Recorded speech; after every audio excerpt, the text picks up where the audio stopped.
Hi students, இன்னைக்கு நாம ஹிஸ்டரியில ரொம்ப ரொம்ப முக்கியமான ஒரு சாப்டர் பார்க்க போறோம். நாசிசமும் ஹிட்லரின் எழுச்சியும். இந்த ஒரு ரிவிஷன்ல எக்ஸாம்க்கு தேவையான எல்லா டாபிக்ஸையும் ஒன்னு விடாம ரொம்ப தெளிவா புரிஞ்சுக்கலாம். சரி, வாங்க ஆரம்பிக்கலாம். இந்த சாப்டரோட தீவிரத்தை நாம சரியா புரிஞ்சுக்கணும்னா முதல்ல ஹெல்மூட்னு ஒரு சின்ன பையனோட கதையில இருந்து ஆரம்பிக்கலாம். ஏன்னா அந்த கதை தான் போர் முடிஞ்சப்போ ஜெர்மனியோட நிலைமை உண்மையிலேயே எப்படி இருந்துச்சுன்னு நமக்கு உணர்த்தும். யோசிச்சு பாருங்க, 1945 வருஷம். ஹெல்முட்டுக்கு 11 வயசு. அவன் தன்னோட பெட்ல படுத்துட்டு இருக்கும்போது அவனோட அப்பா அம்மா பேசிக்கிறத கேக்குறான். ஒரு தீவிர நாசி ஆதரவாளரான அவனோட அப்பா ரொம்ப பயத்தோட அவங்க அம்மா கிட்ட இப்படி சொல்றாரு. அடுத்த நாள் அவரு தன்னைத்தானே சுட்டு தற்கொலை பண்ணிக்கிறாரு. ஒரு நாடு இந்த அளவுக்கு ஒரு விரக்தியோட விளிம்புக்கு எப்படி போக முடியும்? இதுக்கு பின்னாடி இருந்த காரணம் என்ன? சோ ஹெல்மெட்டோட கதையில இருந்து இந்த மொத்த வீழ்ச்சிக்கும் ஆணிவேர் எதுன்னு பார்க்கலாம். எல்லாமே ஆரம்பிச்சது முதல் உலகப் போரோட முடிவுல தான். அப்போ ஜெர்மனிய ஒரு ரொம்ப ரொம்ப மோசமான ஒப்பந்தத்துல கையெழுத்து போட வச்சாங்க. சரி, இந்த வர்ஷாய் ஒப்பந்தத்தோட கண்டிஷன்ஸ பாருங்க. சும்மா இல்ல, ஒன்னொன்னு எவ்ளோ கொடுமையானதுன்னு பாருங்க. ஜெர்மனி தன்னோட 13% நிலப்பரப்பை இழந்துச்சு. வெளிநாட்டு காலனிகள் எல்லாத்தையும் இழந்துச்சு. முக்கியமான இரும்பு நிலக்கரி வளங்கள் பறிப்போச்சு. ராணுவத்தை குறைக்க சொல்லித்தாங்க. இது எல்லாத்துக்கும் மேல போருக்கு நீங்க தான் காரணம்னு பழிய ஏத்துக்க சொல்லி 6 பில்லியன் பவுண்ட் அபராதம் போட்டாங்க. இந்த அவமானம் ஜெர்மன் மக்கள் மனசுல ஒரு ஆழமான கோவத்தையும் பழிவாங்கணுன்ற உணர்வையும் விதைச்சது. இதுதான் பின்னாடி நடக்க போற எல்லா அழிவுகளுக்கும் முதல் படி. இந்த மாதிரி ஒரு படுதோல்விக்கு அப்புறம்தான் ஜெர்மனில ஒரு புது டெமோக்ராட்டிக் கவர்மெண்ட் வருது. அதுக்கு பேரு வீமர் குடியரசு. ஆனா பிரச்சனை என்னன்னா, அது பிறக்கும் போதே ஒரு தோல்வியோட சின்னமா தான் பார்க்கப்பட்டுச்சு. ஏன்னா இந்த கவர்மெண்ட் தான் அந்த அவமானமான வெர்சாய் ஒப்பந்தத்துல கையெழுத்து போட்டுச்சு. அதனால மக்கள் ஆரம்பத்துல இருந்தே அதை வெறுத்தாங்க. போதாத குறைக்கு இந்த கவர்மெண்ட் அரசியல் ரீதியாவும் ரொம்ப வீக்கா இருந்துச்சு. அதுக்கு காரணம் அதோட அரசியல் அமைப்பிலே இருந்த 2 பெரிய ஓட்டைகள் தான். ஒன்னு, விகிதாச்சார பிரதிநிதித்துவ முறை. இதனால எந்த ஒரு கட்சிக்கும் மெஜாரிட்டி கிடைக்காது. கூட்டணி ஆட்சிகள் தான் அமையும். அதுவும் அடிக்கடி கவிழ்ந்துடும். நிலையான ஆட்சியே இருக்காது. 2வது, பிரிவு 48. இது பிரசிடென்ட்டுக்கு எமர்ஜென்சி பவர்ஸ் கொடுத்து சர்வாதிகாரத்துக்கான ஒரு பேக்டோர் மாதிரி இருந்துச்சு. இந்த 2ம் தான் பின்னாடி ஹிட்லர் ஆட்சிக்கு வர்றதுக்கு முக்கிய காரணமா அமைஞ்சது. இந்த மாதிரி அரசியல் நிலையற்ற தன்மை ஒரு பக்கம் இருக்க, எரியற நெருப்புல எண்ணெய் ஊத்துன மாதிரி ஒரு மிகப்பெரிய பொருளாதார பேரழிவும் வந்து சேர்ந்துருச்சு. இது தீவிரவாத கொள்கைகள் வளர்றதுக்கு ஒரு சரியான சூழல்ல உருவாக்கிடுச்சு. 1923ல அரசாங்கம் கடனை அடைக்கிறதுக்காக கண்டபடி பணத்தை அச்சடிக்க ஆரம்பிச்சுது. இதனால ஜெர்மன் மார்க்கோட மதிப்பு மொத்தமா சரிஞ்சிடுச்சு. ஒரு பிரெட் வாங்கணும்னா கூட ஒரு வண்டி நிறைய பணத்தை அள்ளிக்கிட்டு போகணும். யோசிச்சு பாருங்க, மக்கள் அவங்க வாழ்க்கை முழுக்க சேமிச்ச பணம் ஒரே ராத்திரியில பேப்பர் மாதிரி மதிப்பில்லாம போயிடுச்சு. இதுதான் ஹைப்பர் இன்ஃப்ளேஷன். நிலைமை கொஞ்சம் சரியாகுதுன்னு நினைக்கும் போதுதான் 1929ல அமெரிக்காவில ஆரம்பிச்ச உலக பெருமந்தம் ஜெர்மனிய இன்னும் ஆழமான ஒரு நெருக்கடிக்குள்ள தள்ளிச்சு. அமெரிக்கா கொடுத்திருந்த கடனெல்லாம் திரும்ப கேட்க ஆரம்பிச்சதும் ஜெர்மன் பொருளாதாரம் மொத்தமா சரிஞ்சிடுச்சு. இப்போ இந்த சார்ட்ட பாருங்க, இது ரொம்ப முக்கியம். இந்த பொருளாதார விரக்தி நாசிகளோட அரசியல் வெற்றிக்கு எப்படி ஹெல்ப் பண்ணுச்சுன்னு இது தெளிவா காட்டுது.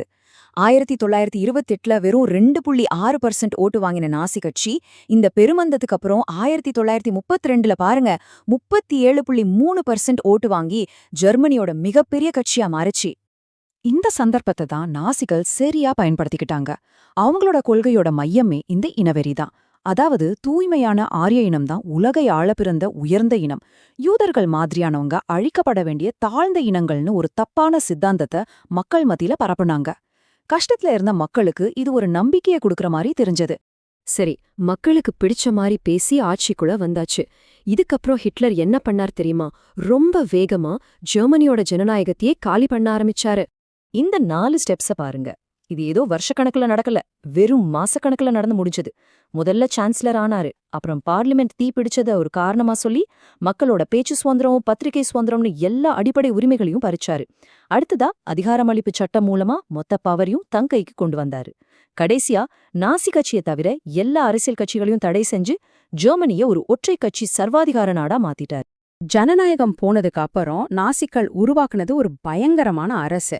மக்களோட வாழ்க்கையில மூச்சு விடுறதுல இருந்து எல்லாத்தையும் பயத்தையும் மூளைச்செலவையும் வச்சு கண்ட்ரோல் பண்ணாங்க. மக்களை அடக்கி ஆள அவங்க கெஸ்டே போன ஒரு ரகசிய போலீஸ், SS பாதுகாப்பு படைகள்னும் ரொம்ப கொடூரமான அமைப்புகளை உருவாக்குனாங்க.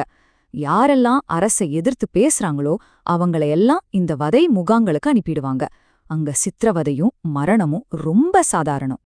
இதுல ரொம்பவே தந்திரமான ஒரு விஷயம் என்னன்னா, நாசிகள் அவங்களோட கொடூரங்களை மறைக்க வார்த்தைகளை வச்சு விளையாண்டாங்க. உதாரணத்துக்கு, சிறப்பு சிகிச்சைன்னு சொன்னா அதுக்கு அர்த்தம் கூட்டுக்கொலை, இறுதி தீர்வுனா அது யூத இன படுகொலை. இப்படி வார்த்தைகளை மாத்தி அவங்க செஞ்ச குற்றங்களோட உண்மையான கோரத்தை மக்கள்கிட்ட இருந்து மறைச்சாங்க. ஹிட்லரோட மெயின் டார்கெட்டே குழந்தைகள் தான். ஏன்னா சின்ன வயசுலயே ஒரு விஷயத்த மனசுல பதிய வச்சுட்டா அது அவங்க ஜீவிதம் முழுக்க இருக்கும்னு அவருக்கு தெரியும். அதனால ஸ்கூல்ஸ் எல்லாத்தையும் நாசி பிரச்சார மையமா மாத்தினாங்க. பாட புத்தகங்களை மாத்தி எழுதினாங்க. யூதர்களை வெறுக்கணும், ஹிட்லரை கடவுள் மாதிரி வணங்கணும்னு குழந்தைங்களுக்கு சொல்லி கொடுத்தாங்க. நாசி சித்தாந்தத்தோட உச்சகட்ட விளைவு மனுஷ சரித்திரத்திலேயே நடந்த மிக கொடூரமான குற்றங்கள்ல ஒன்னு. திட்டமிட்டு நடத்தப்பட்ட யூத இனப்படுகொலை. இதுதான் ஹோலோகாஸ்ட்னு சொல்லப்படுது. இந்த இனப்படுகொலை திடீர்னு ஒரே நாள்ல நடக்கல. இந்த டைம்லன்னு பாருங்க, அது எவ்வளவு திட்டமிட்டு படிப்படியா நடந்துச்சுன்னு புரியும். முதல்ல யூதர்களை வேலைய விட்டு நீக்கி சமூகத்திலிருந்து ஒதுக்குனாங்க. அப்புறம் அவங்களோட குடியுரிமைய பறிச்சாங்க. அதுக்கப்புறம் கெட்டோக்கள்னு தனி இடங்களை அவங்கள அடைச்சாங்க. கடைசியா விஷவாயு அறைகள் மூலமா அவங்கள கொத்து கொத்தா கொன்னாங்க. 60 லட்சம். இந்த ஒரு நம்பர் போதும் அந்த கொடூரத்தோட அளவு புரிஞ்சுக்க. இவங்க யூதர்கள் மட்டும் இல்ல, ஜிப்சிகள், போலந்து மக்கள், மாற்றுத்திறனாளிகள் என லட்சக்கணக்கான அப்பாவி மக்களும் நாசிகளோட இந்த இனவெறிக்கு பலியானாங்க. சரி, இவ்ளோ கொடூரமான ஒரு வரலாற்றுல இருந்து நம்ம என்ன கத்துக்கிட்டோம்? இதை ஏன் நம்ம மறக்காம ஞாபகம் வச்சுக்கணும்? வாங்க இந்த விளக்கத்தோட கடைசி பகுதிக்கு போகலாம். இந்த ஒரு மேற்கோள் எல்லாத்தையும் விளக்கிடும். அநீதி நடக்கும்போது நமக்கென்னன்னு நாம அமைதியா இருந்தா ஒரு நாள் நமக்காக பேசக்கூட யாருமே இருக்க மாட்டாங்க. அதுதான் இதோட அர்த்தம். அப்போ நாம இன்னைக்கு பார்த்த இந்த வரலாறு நமக்கு என்ன சொல்லுது? வெறுப்பும் பாகுபாடும் மௌனமும் ஒரு சமுதாயத்தையே எப்படி அழிச்சிடும்னு இது ஒரு பெரிய எச்சரிக்கை. அதனால முக்கியமான கேள்வி இதுதான். அநீதிய பார்க்கும்போது அமைதியா இருக்கிறது ஒரு சாய்ஸா இல்ல அதுவே ஒரு முடிவா? யோசிச்சு பாருங்க. இந்த மீள்பார்வை உங்களுக்கு யூஸ்ஃபுல்லா இருந்திருக்கும்னு நம்புறேன். நன்றி.